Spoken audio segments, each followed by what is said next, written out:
What's going on, everyone? So, look, in my opinion, everyone on this team outside of LeBron James, Anthony Davis, and Dalton Knecht should be available for trade. Obviously, last night was ridiculous. I mean, I know a lot of people look at it as just one game. That's literally the difference. Look at last year's standings. Do you remember the Clippers game that if we would have won, we would have been the 5th seed? And ended up falling to, I think it was like 9th or whatever at that time, and we had to like climb uphill, right? Like, it's not counting the Detroit game. It's not just one game. Like, these are the differences between you being a play-in team again for the 3rd straight year or being a playoff team or you being the 3 seed versus the 6 seed, right? Like, the Western Conference is so incredibly tight. You can't lose these games that you should have won. If your stars step up and hit your free throws like you're supposed to, Anthony Davis, LeBron James missed a free throw. Austin Reaves, who I don't think he's a star, but he failed to miss 2 free throws. The game's over. You have the game won, and you couldn't deliver. The stars that look, Anthony Davis nearly had a 40-point game. LeBron James nearly had a 31-point triple-double. Who cares? You didn't show up when it counted. You didn't show up when it mattered. You missed the shots that you needed. This wasn't a game where the Lakers, it was a tight, hard-fought game and, Wagner just hit a 3 on just like a tough fall away or something like that and you lost. No, you had the game done. Signed, sealed, delivered, here you go. And you failed to deliver. But look, night in and night out, it's LeBron James and Anthony Davis giving you half of the point total. Austin Reaves. Keep talking about Austin Reaves. People keep telling me I'm wrong. Are we watching the same games? Am I in an alternate universe or something? There is no middle ground for Austin Reaves. He's not a third option. He's not. He's not your third best player. I said this in the live stream last night. What championship contender would Austin Reaves start on? He's not starting on Boston. He's not starting on Cleveland. He's not starting on OKC. He's not starting maybe Denver, maybe over Christian Brown. But he's not going to be your third option. He's not going to be your third best player, right? Minnesota, he's not starting on. Now, go down the list. Go down the list of teams. Tell me, which team would he actually start on? He's not starting on any of these teams. Like the real contending teams. Right? And he's our third option. He's too inconsistent. Yes, I know people, you look at his stats, if you just stat watch, you're like, man, this guy is, he's giving you 18 points a game, all that. But if you actually watch the games, there is no middle ground. He's either giving you, the him games, and he's 25 or 30 points, or he's 3 of 12, 1 of 4 from 3, and he's inconsistent. I would rather him average 13 a game and be, 60% from the floor or from 2-point range and, or 50% from 2-point range and, 40% from 3 than 18. And it's like, which Austin Reaves are we going to get tonight? He's a good player. I'm not saying he's not a good player, right? He contract wise compared to what he can give you on any given night is actually great value. But I don't think he's untouchable. Right? I don't think he's so good that he's a guy you just can't trade. Right? He's a liability on defense. He is a sixth man. Right? He's a guy that come in, gets to play his game, right?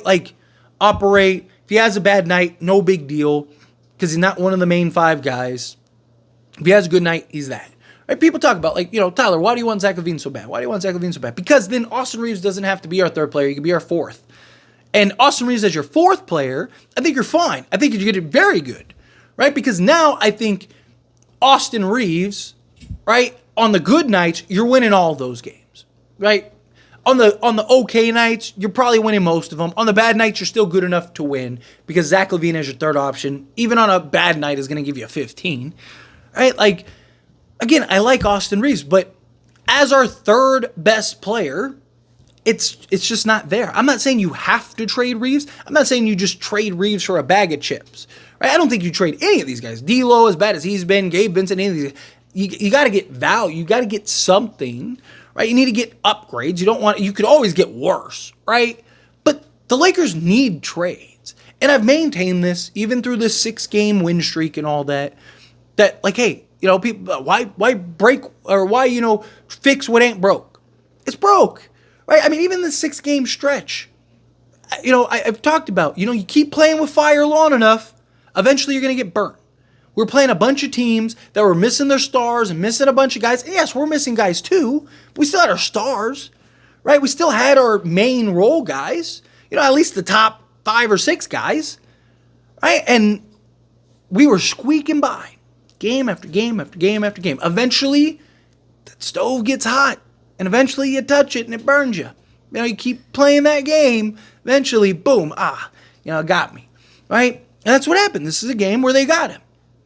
And again, like we have clear holes. Obviously, we need a center. We need some defense.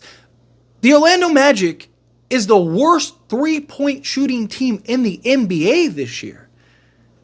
And every night, there's a new Steph Curry. Every night, teams are having like career nights. Teams are having their best shooting nights against us, torching us, hitting game winners on us, right? Like, again, this team has clear holes, clear needs. Not even counting like the rebounding efficiencies, transition, how bad we are in transition. We need a trade. And I don't believe anybody on this roster outside of Dalton Knecht, LeBron James, and Anthony Davis are untouchable. You heard last night in the game, every time Dalton Knecht touched the ball, he was at like the logo, and you could hear the coach screaming, move up, move up, move up, move up.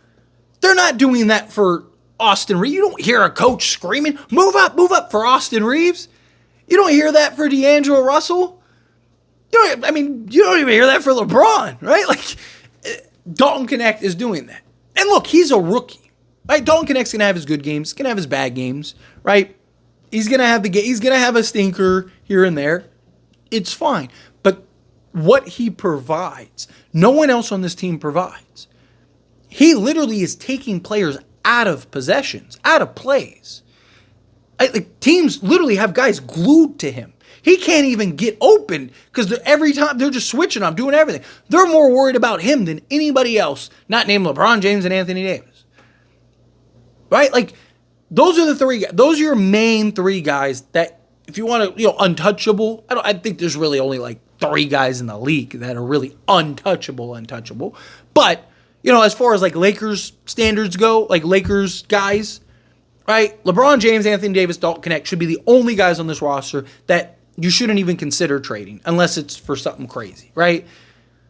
Outside of that, I think D'Angelo Russell, Gabe Vincent, Rui Hachimura. I like Rui, but he's slotted out of position, and he's never going to be able to play the proper position until, LeBron leaves or retires or whatever, and it's hopefully not going to be anytime soon because LeBron is still great, right? Like, trade them, and then Austin Reaves. Again, if you can find the right move. I was adamant about trading Reaves for DeJounte Murray. It's still one thing that I'm like, you should have done. And I know DeJounte Murray got hurt and all that stuff, but if he's on the Lakers, that happened, right? Revisionist history type thing. Who knows? But even then, he's coming back at some point, so it's like, okay, probably in good shape still. But, like, the point is that, like, if you can find the right move for Reaves, there's no reason Austin Reaves should be untouchable. He's not that good. He's not a great shooter. Like people go, but he's a scorer. He's not a shooter, he's a scorer. He's not doing that either. Not consider. You don't know what Reaves is showing up. You don't.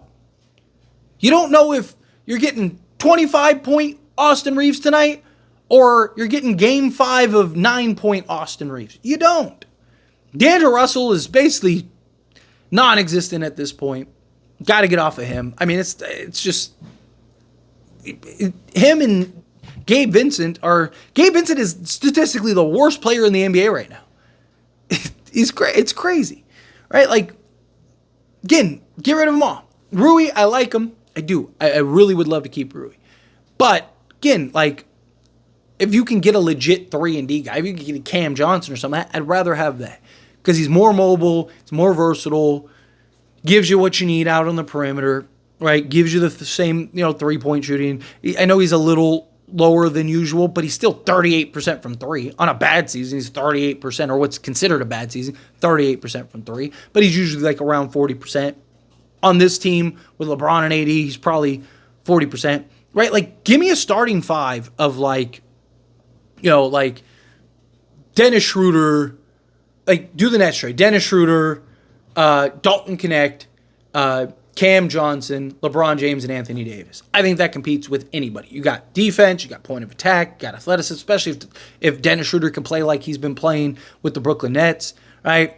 Now you got three guys that can give you 40% from three on top of LeBron and AD shooting 42% from three-point range, right? So you got those guys.